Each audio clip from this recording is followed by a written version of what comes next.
A lot was left unresolved at the end of Sonic 3, including the post-credit scenes, which let's agree, were epic. But if you're confused by all the loose ends in the movie's finale, don't worry, because today you'll understand the ending of Sonic 3. Be warned, there will definitely be spoilers, so proceed at your own risk. Come closer and let's go. Welcome to Cine lovers and to the third movie of the Blue Hedgehog. I can't believe Sonic got a live-action trilogy for the big screen. This is cinema, and I want to thank Paramount again for inviting me to watch the movie 2 weeks before its release. Big shout out to them. I really enjoyed the movie. For me, it's the best of the trilogy. Drop your thoughts about Sonic 3 in the comments. Did it meet your expectations or not? Shadow made his debut in the movie and absolutely stole the show, leaving fans even more hyped. And when he turned into Super Shadow, there wasn't a single person in the theater not screaming, because the movie, already great, became incredible. At one point, as Super Shadow, he and Sonic were doing everything they could to divert the Eclipse cannon from targeting Earth. After succeeding, the cannon veered off course but still exploded, and Shadow got hit. In the following scenes, Shadow was nowhere to be seen, and the movie ended without his return. But come on, they weren't going to kill off such a beloved character, right? Especially in his first movie. And sure enough, in the second post-credits scene, Shadow himself appears, picking up his inhibitor rings, which he had removed in an earlier scene. It was insane! This confirms that he's alive and will definitely be in Sonic 4, which has already been officially announced for spring 2027. I've mentioned this before, there was no reason to end the Sonic franchise with this third movie. This is far from over, thankfully, because there are still so many characters to introduce and stories to tell. The Sonic universe is massive. Before diving into the first post-credits scene, let's talk about the Robotnik family. Both Gerald and Dr. Robotnik caused major trouble for Sonic and eventually even for Shadow himself, who nearly died trying to fix Gerald's mess. Speaking of Gerald, the 110-year-old grandpa who was imprisoned for 50 years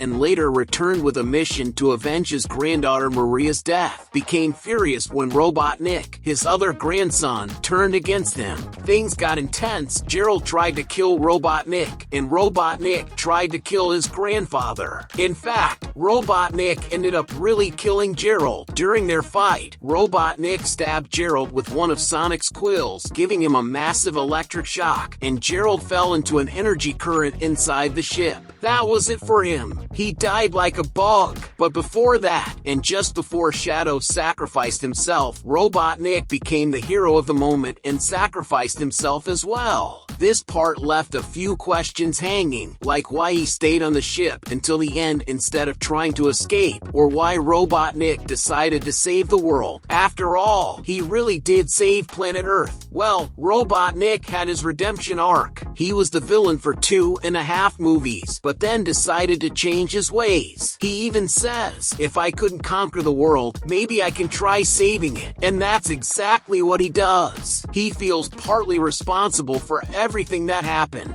Even though Gerald was the main villain and the one most to blame, Robotnik had helped his grandfather with a few things. Plus, there's all the evil he did in the first 2 movies. So, the Doctor wanted to redeem himself, apologize, and do something good for once. He saw it through to the end and also died. Although, if you think about it, at the end of Sonic 2, it seemed like Robotnik died too. But if everyone wants it, and there's a good story for the character, Robotnik could return. But for now, both Robotniks are gone. This might even be Jim Carrey's farewell to the role. Then again, we thought the same thing after the second movie, and he came back in double dose. Anything is possible. But once again, Jim Carrey shined as Eggman. Even though he's gone, what's alive is your like on this video and your subscription. Here, you'll find tons of videos about Sonic, the world of cinema, and animations. Lots of content. If you're into that, you're in the right place. Joining our growing family is super easy and free. Have you clicked clicked like and subscribed yet? Then you're already one of us. Thank you so much. Oh, and if you're watching me on TV, you can like and subscribe too. Just scroll down, and it'll work just fine. Now it's time to explain the first post-credits scene of Sonic 3. If you've been following the channel for at least a few months, you saw that I predicted Amy Rose and Metal Sonic would make their debut. Both appear in the post-credits scene, giving the franchise a huge boost and setting up Sonic 4, coming in 2027, which has all the potential to surpass Sonic 3. In this scene, Sonic is surrounded not just by one Metal Sonic, but by an entire army of them. They're all targeting Sonic, ready to destroy the blue hedgehog. And then Amy Rose shows up, wielding her giant hammer. Fun fact, this hammer has been around since the games and comics, and it's called the Pico Pico Hammer. It's practically a Mjolnir in its own right. But the first question here is, how were the Metal Sonics created, and who made them? In the games, we see that Dr. Robotnik used one of Sonic's quills to create them. But in this movie, Robotnik wouldn't have had time to build the Metal Sonics, as he was actively involved with Sonic and Gerald the entire time. This opens up a few possibilities. The first is that Dr. Robotnik created the Metal Sonics before Sonic 3, possibly after the events of Sonic 2,